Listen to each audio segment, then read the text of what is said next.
ada satu optimisme yang tinggi tatkala ada pergeseran menteri di Kemenpora. Masyarakat ekspektasinya sangat tinggi. Yang pertama, tentu saja sekarang kita tidak hanya bicara PSSI saja, Pak Erik, tetapi cakupannya lebih luas. Ya. Kalau Pak Erik berhasil mendongkrak PSSI dari ranking 152 sekarang, kalau tidak salah 116, ya. Maaf kalau saya keliru. Mudah-mudahan olahraga yang lain pun demikian, ya, bisa terdongkrak. Yang pertama, saya sepakat ada satu terobosan berkaitan dengan usia pemuda 14-25. Ini rasional dan realistis.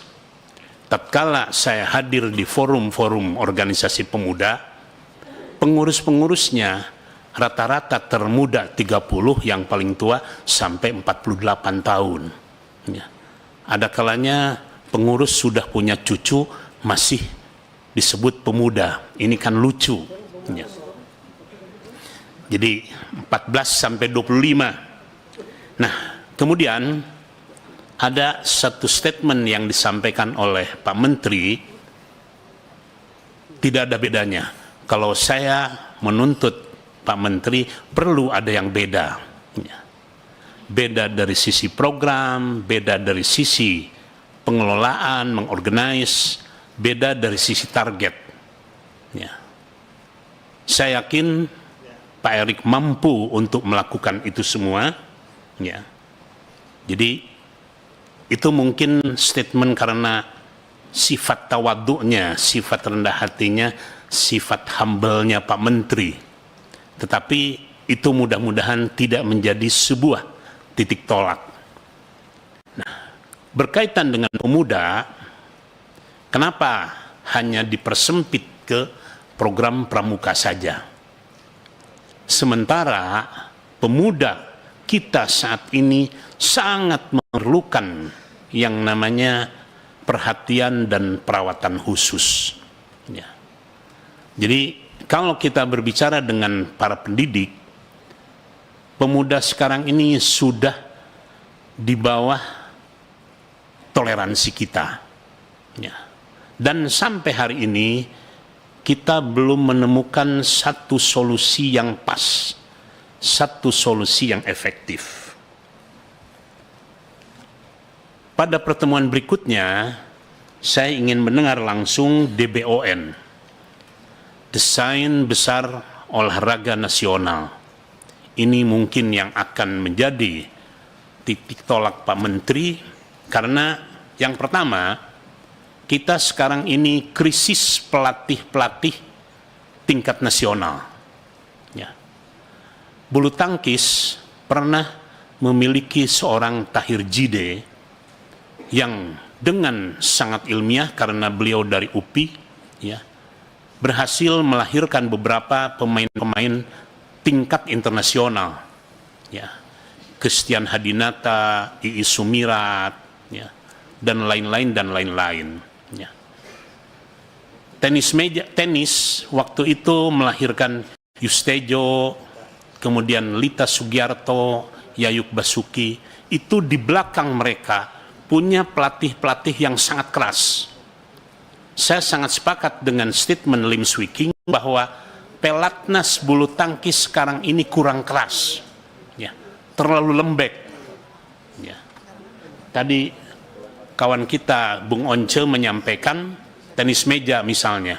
Saya melihat langsung bagaimana Anton Suseno, Abdul Razak, dan Faisal ketika itu dilatih oleh Pak Ismail namanya di Bandung.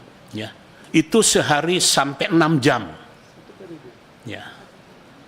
Nah, sekarang ini saya tidak tahu persis, padahal ilmu olahraga sudah berkembang sedemikian rupa. Nah, kemudian saya tidak tahu persis bagaimana caranya agar supaya olahraga ini berada di bawah koordinasi Kementerian Pemuda dan Olahraga. Tadi Pak Menteri menyampaikan hampir tersebar di 40 kementerian. Ya. Maaf, kalau boleh kita berterus terang, kementerian-kementerian yang ada tatkala membentuk semacam tim olahraga itu selain artifisial juga dalam rangka gengsi. Ya. Pertamina, PLN punya volleyball, basket dan sebagainya dan sebagainya. Ada sisi positifnya, tetapi tidak jarang antara satu klub dengan klub yang lainnya terjadi persaingan yang kurang sehat. Dan yang terakhir, saya sering membaca-baca biografi para olahragawan, tidak sedikit yang dari kalangan santri.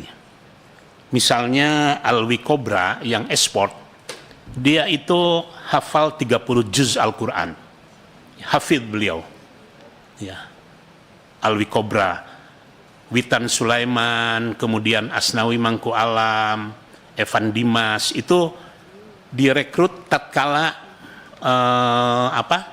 seleksi sepak bola tingkat santri. Ya. Akhirnya mereka muncul ke permukaan. Ya.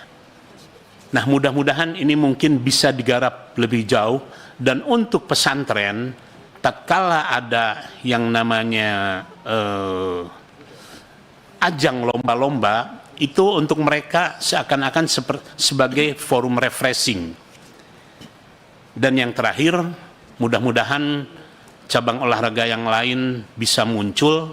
Saya ingat dari Panahan ketika itu ada Kusuma Wardani dan Lilis Handayani.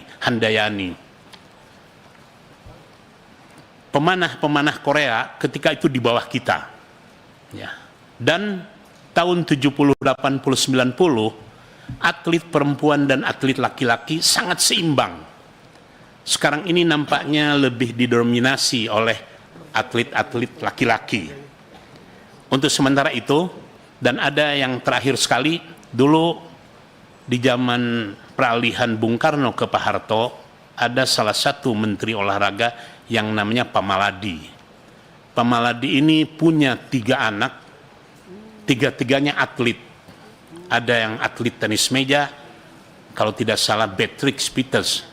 Ada yang atlet tenis dan ada yang atlet renang. Ya. Nah, mudah-mudahan Pak Erik pun sudah mempersiapkan putra-putrinya menjadi olahragawan. Terima kasih. Assalamualaikum warahmatullahi wabarakatuh.